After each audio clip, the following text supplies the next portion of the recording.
You don't become powerful inside the Vatican. You are made powerful. Slowly. Over decades. Through a process so gradual you won't notice it happening until the person you were at the beginning is completely unreachable. A stranger you remember. Faintly. The way you remember a city you visited once as a child. It starts with belief. That part is real. Nobody enters this world without it. The belief is the door, and the door is genuine, and you walk through it with your whole chest. What you don't understand yet is that the door locks behind you. Not violently. Not all at once.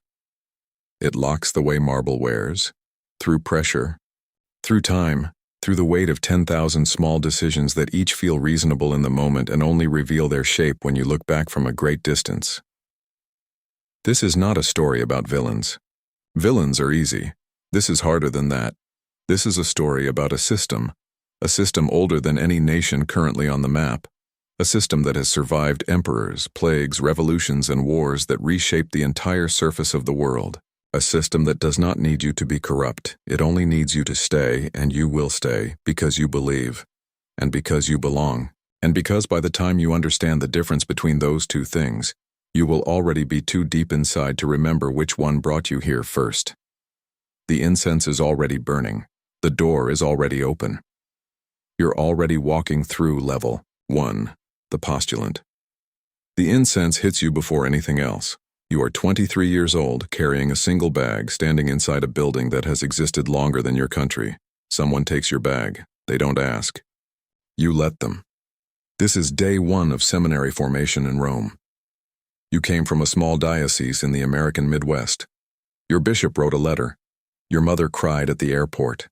You believe in something, and that belief brought you here to a marble corridor older than the printing press where men in black walk without looking at you. You learn the rules by watching. Nobody hands you a manual. You wake at 5:40 a.m. You pray with the community at 6 hour. You eat in silence. You study canon law, Latin, ecclesiastical history. You write papers. You have no phone after 9 p.m. You write home once a week. You are not a priest yet. You are barely anything. But you are inside. And inside is different from outside. You feel it the first time a Monsignor walks past you in the hall and doesn't acknowledge you. Not rudeness, not cruelty, just the natural order. There is a hierarchy, here that operates like gravity. You don't question it. You feel it. Your rector tells you the first week. Formation is not instruction. Formation is transformation. You write that down. You don't fully understand it yet. You understand it by month 4. By month 4, you no longer think in the patterns you arrived with. You think in the rhythms of the institution: morning office, mass, lecture, study, vespers, compline. The day has a shape, and the shape is not yours. It belongs to something older than you. You start to find comfort in that. You stop asking why. That feels, strangely, like progress. You are the lowest thing inside this structure. You have no title, no authority, no access. You cannot enter certain rooms. You cannot speak to certain people without intermediaries. There are doors in this building you will not open for years, but you are here, and that already makes you different from everyone outside. Level 2, the ordained priest. Ordination is quieter than you expected. The bishop's hands press down on your head and you are on the floor, face down on cold stone, and you understand, for the first time with your whole body, is that this is not symbolic, this is a transfer. Something moves through that moment that you will spend the rest of your life trying to describe and never fully succeeding. You are 28 years old. You are assigned to the Diocese of Rome as a priest. You celebrate Mass. You hear confession. You visit the sick, you baptize children, you perform the functions, the work is real, the exhaustion is real. You are responsible for souls, which is either the most meaningful thing a human being can be responsible for, or a weight that will eventually break you, and for a long time you are not sure which it will be. You begin to notice the other layer. There are priests here who move differently. They move through rooms with a kind of ease that is not spiritual. It is positional. They know people. They make calls that get returned. They are consulted before decisions are announced. You watch them and you understand. There is the work of the church, and then there is the structure of the church, and these are not the same thing. You choose the work. For now, you choose the work, but you are talented. Your superiors notice. You are asked to assist with archdiocesan communications. You speak 3 languages. You are organized. You do not panic. These are not small qualities in a bureaucracy. This size. You are being seen, not by God, by the institution. That distinction you tell yourself is fine. You tell yourself that for a while. Level 3, the Monsignor. The title comes with a purple sash. You are 35. You have been appointed a Monsignor, an honorary title technically, but titles are currency here, and currency is never just honorary. You now work inside the Roman Curia, the administrative body of the Holy See. Your office is in a building, off the Via della Conciliazione. You have a desk, a seal, a small staff. You are assigned to the Secretariat of State. You handle correspondence. You review documentation. You are present in rooms where decisions are being considered. You are not making the decisions, but you are in the room. You learn the real language of this place. It is not Latin. It is not Italian. It is the language of delay and access. Who gets a meeting and who gets a letter? Who is told yes, and who is told we will study the matter further? Every word is precise. Every silence means something. You become fluent. You start understanding why certain policies take 7 years to move 3 inches. Not incompetence. Architecture. The system is designed to outlast everyone inside it. Your career will end. The Curia will not. You are managing that gap. The first time you suppress a report, you tell yourself it's a procedural matter. Jurisdictional.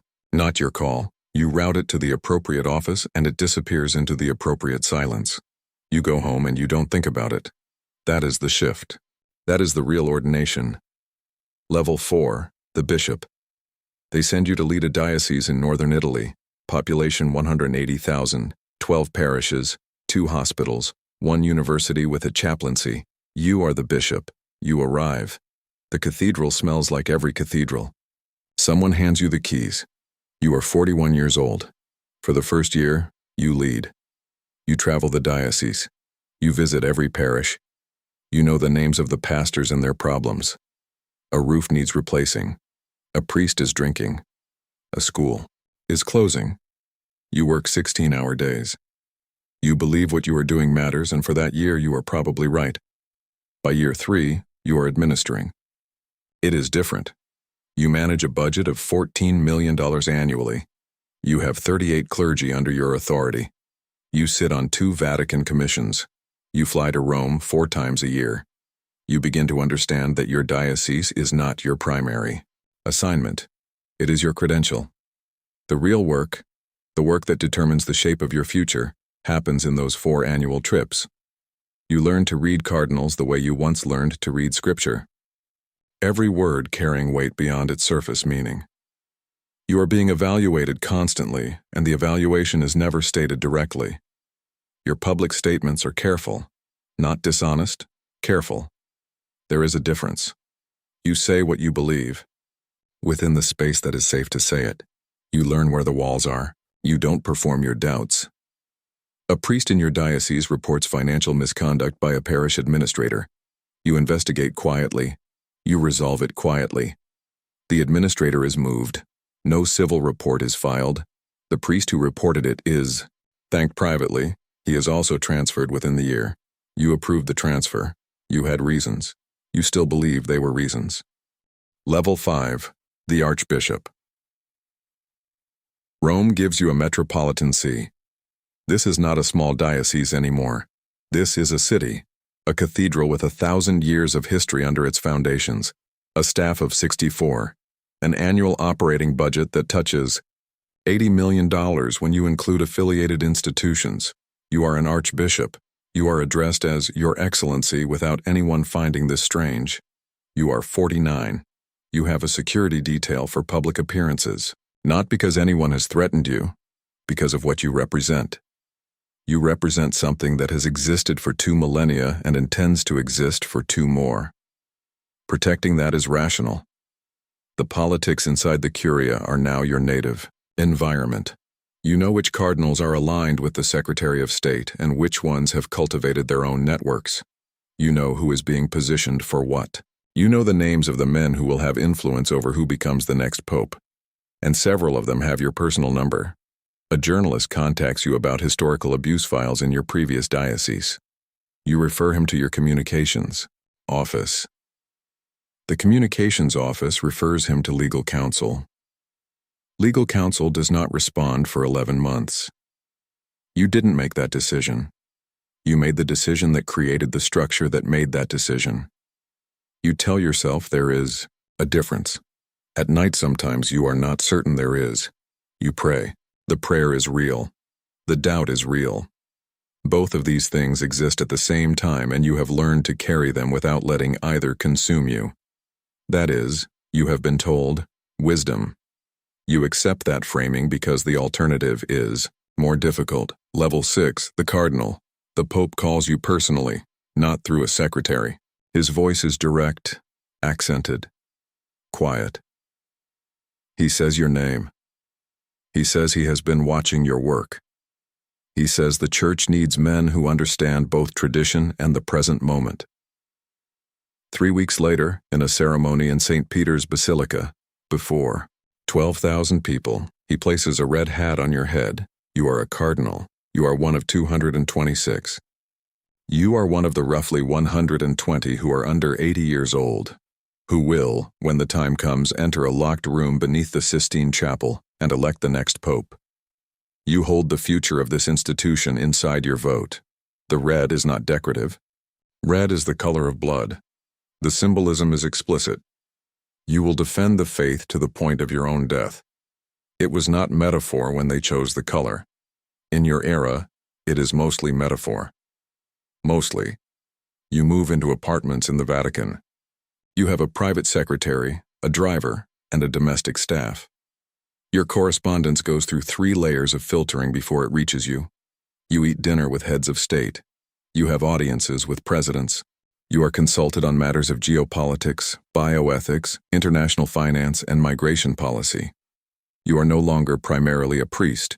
You are a power node inside a global institution with 1.3 billion members, assets across 190 countries, and a diplomatic presence in 183 of them.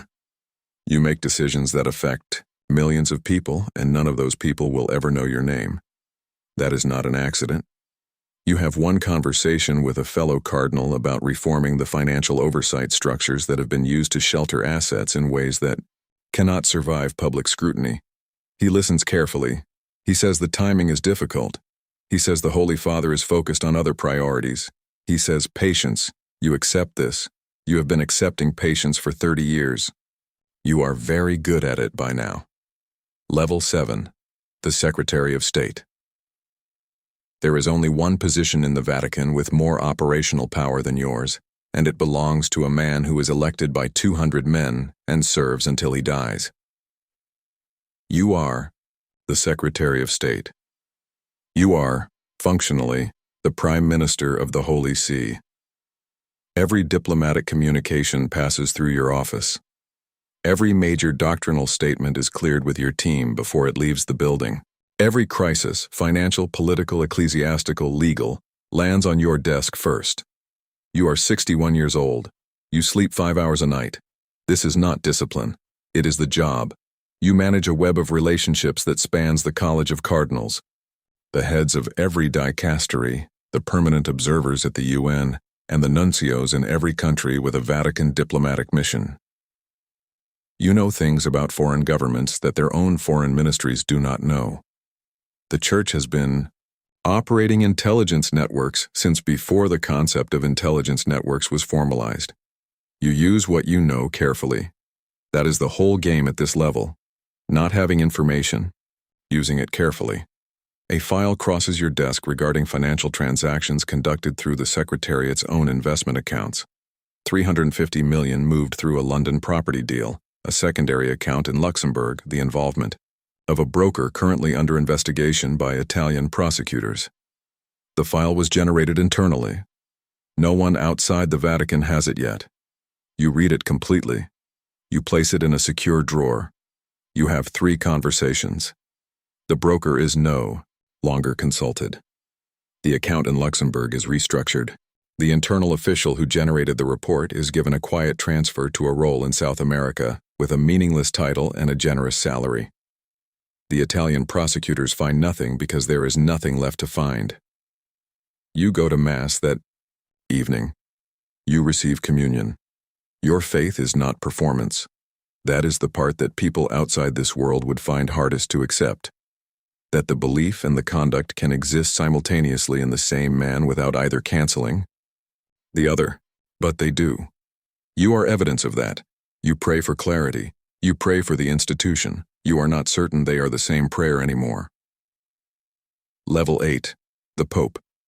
The Sistine Chapel is smaller than people imagine. You have been inside it 100 times. But this time, when the doors close, it is different. There are 119 other cardinals. The stove is in the corner. The frescoes are above you. Michelangelo's God reaches toward Adam on the ceiling and you are standing underneath the outstretched hand, waiting. On the second day, on the 4th ballot, they call your name. You go into the small room to the right. The room is called the Room of Tears. You understand now why. You take the name. The name is announced. Habemus Papam. The roar from St. Peter's Square comes through the walls. You step onto the loggia. You see the crowd. You raise your hand. You are the Pope. You are the 267th successor of Peter. You are the Bishop of Rome, Vicar of Jesus Christ, successor of the Prince of the Apostles, Supreme Pontiff of the Universal Church, Primate of Italy, Archbishop and Metropolitan of the Roman Province, Sovereign of the Vatican City-State, Servant of the servants of God. You are the most recognizable human being on the planet. And you are completely alone. The apartment in the Apostolic Palace is large and very quiet. You have a small staff, a personal secretary, a household of 4 nuns. You eat simply. You sleep lightly. You pray for 2 hours every morning before your schedule begins at 8. Your schedule is full. Every day, every week, until you die. There are 1.3 billion Catholics in the world. There are governments that seek your endorsement and governments that fear your influence. There are crises inside the Church, financial, doctrinal, structural, that you inherited and cannot solve. Without fracturing the body you now lead, every decision you make will be praised by half the Church and condemned by the other half. Every silence will be interpreted. Every word will be parsed for a generation. You read a report about the abuse files, not one diocese, dozens, across 30 countries, spanning 70 years. The mechanisms that protected the institution from accountability were not accidents. They were designed. Some of them were designed by men who sat in your chair. You authorize a commission. It is a real commission. You believe in it genuinely. You know it will take 8 years, will produce a document of 400 pages, and will result in changes that are real but incomplete, meaningful but insufficient. This is what power at this level actually looks like.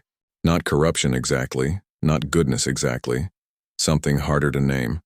You are the shepherd of the largest organization in human history.